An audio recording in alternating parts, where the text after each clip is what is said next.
Hey guys, this is Karan Bidani from Mobi Scrub, and in this video I'm reviewing the Gear Fit 2, which is a bit of an obvious upgrade to the original Gear Fit launched in the 2014.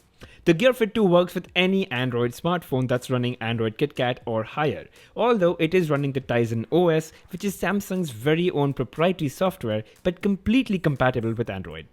The Gear Fit 2 is something between a fitness band and a smartwatch. It's got all the features of a fitness band, but topped with some benefits of a smartwatch like Android notifications, ability to reply to messages with quick replies, and the ability to download apps.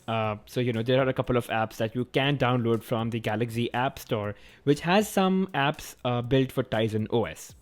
The Gear Fit 2 comes with a built-in GPS and a heart rate sensor, as you can see at the back. And it's a 24-hour tracker, the heart rate sensor, which keeps tracking and takes a note of your heart rate.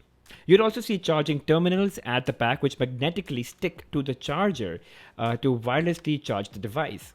And in about 1.5 to 2 hours, the Gear Fit 2 can go from 0 to 100%. And since it's magnetically, stuck to the charger, it is pretty strong and just does not slip out of the charger as you might think. You've got a 1.5-inch Super AMOLED curved panel, which is bright, colorful, and really crisp. The metal trim around the device gives it a higher quality and premium feel, but the overall plastic body keeps the device lightweight and comfortable to wear for a longer time. The band is what makes all the difference, I believe. It's an elastomer, which is soft and rubber-like, but stretches and bends incredibly easily. The clasp is a little weird because it may open up by getting stuck somewhere if you're wearing it all the time, and especially if you plan to exercise a lot while wearing this. But nothing that I have observed. It's just, it's a prediction that I'm making on my own. But quite honestly, I think it's really comfortable. And the band is detachable. And I'm pretty sure that Samsung will be making some options available soon. So just watch out for those and just buy them off if in case you do end up buying this device. The Gear Fit 2 is powered by Tizen OS, and you'll be interacting with the Gear Fit 2 through its beautiful touchscreen and the two buttons on the right edge. The button on the top is to go back, while the button on the bottom is to either open your app menu or go home. And as you can see, it's sort of really nice. The touch is very sensitive. It's very responsive. There are plenty of watch faces available that can be customized to suit your mood or what you're wearing for the day. Watch faces can tell more than just time. Different watch faces can give you different kind of information pieces, and some can give you weather, some will take you steps taken, or some will monitor your heart rate activity or calories burned or the date or the weather. So yeah, I mean, there's just a lot of things that can be conveyed through a watch face, and you can definitely go ahead and download more from the Galaxy App Store, which specifically has a lot of these watch faces. Some of them are free and some of them are paid. And here are some more watch faces that are downloaded off the App Store. And as you can see, this one's really nice. It's kind of a nice walking human being, and it's going to walk faster as you do more activity. This one's pretty nice and sci-fi. So yeah. Now, one of the best things about the Fit 2 is the auto tracking feature. As soon as you start an activity like cycling or running or walking or sleeping, or even crunches or sit-ups, the device automatically detects and starts tracking the activity without you having to manually start what you're doing. And all of these activities are automatically synced to S Health app, which is a pretty comprehensive health tracker app from Samsung, and it's already loaded on your phone. So just check it out if you haven't already. Now, as you can see, I sort of, one fine day I started running at about 7:47 p.m. and up until 8:21 p.m. It was a 33-minute run. I didn't have to do anything. It started tracking all of this on its own. It just knew that I was running. But yeah, I could actually just go ahead and, I could actually look at my log and look at that 33-minute run that I did. And I can see more information. And all of this is tracked all by itself. I didn't have to do anything.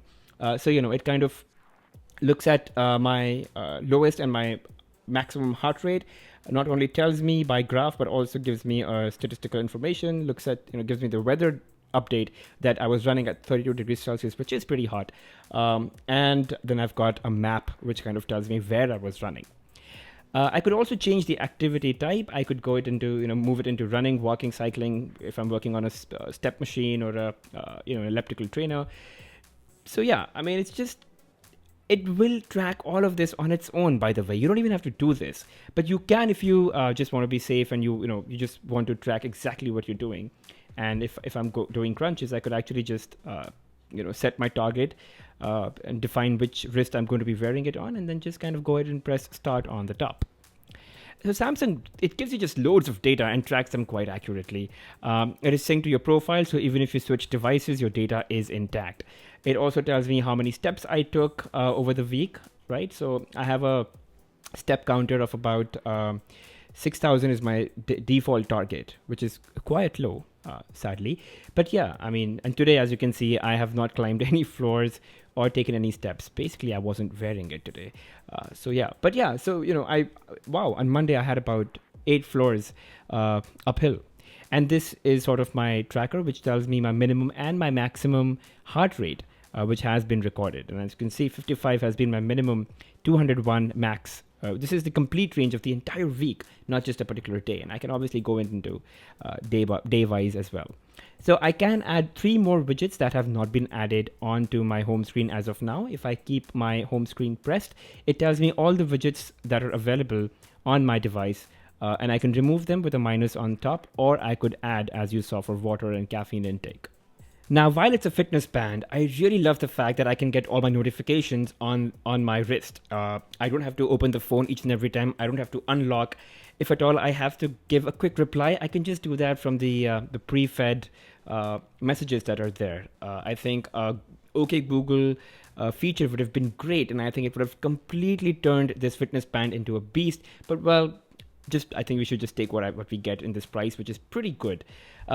If you scroll from the top, you have your settings. You can set your brightness, and you can also control your music playback. Pause, next track, previous track. You can do that whether it's Spotify, whether it's any other app that you're, on your phone. Yeah, so notifications, which is really, the key thing that I feel makes this different from other fitness bands. You've got a couple of apps. As I said, you can control your music. So, let's say I'm playing Can't Stop the Feeling by Justin Timberlake. And I can just kind of go to the next track, previous track. I can play pause. And it's got an internal storage of 4 gigabytes. So I can store music onto this device and have a Bluetooth headset connected to this. And I can just play music without even taking my phone. And obviously, it's got an inbuilt GPS. So it's tracking all of your running data anyway. I just like how this device looks in general, the colors that really pop out on the screen. It's really comfortable in your hand, and that's something that I've been talking about. I think it's the material, the elastomer, which really sits very nicely, and the device is so lightweight. It's just about 28 grams. It really doesn't feel like something too bulky on your hand. Now, you've got the Samsung Gear app that you'll have to install on your phone so that you can manage your fitness band, your Gear Fit 2. You can obviously manage notifications, so you can tell which notifications you want from which apps. You can also rearrange the apps that are already installed on your Gear Fit 2, and you can rearrange them so that they appear in a certain order in your list. And obviously, there's some customizations that you can make in terms of whether if you want to share something, do you want to share it by Facebook or by Twitter, and you can log in your information. And obviously, you've got a bunch of apps that you can download. Now, obviously, timer and alarm and all of these things are something that you can definitely download and have them onto your Fit band. But yeah, I think the fact that you've got these tons of beautiful and highly utilitarian watch faces, I think really changes the game here. It's not your everyday, ordinary, standard fitness band, really. So overall, for its price point, the Gear Fit 2 definitely offers more than just a standard fitness band does. And to add to this, a large, smooth, curved Super AMOLED display with awesome colors, it's a real delight on your wrist. 3 days of battery life is not really a deal breaker because seriously, it just takes about 1.5 to 2 hours to charge completely. If you have any questions, leave them in the comment below. Thank you for watching, guys.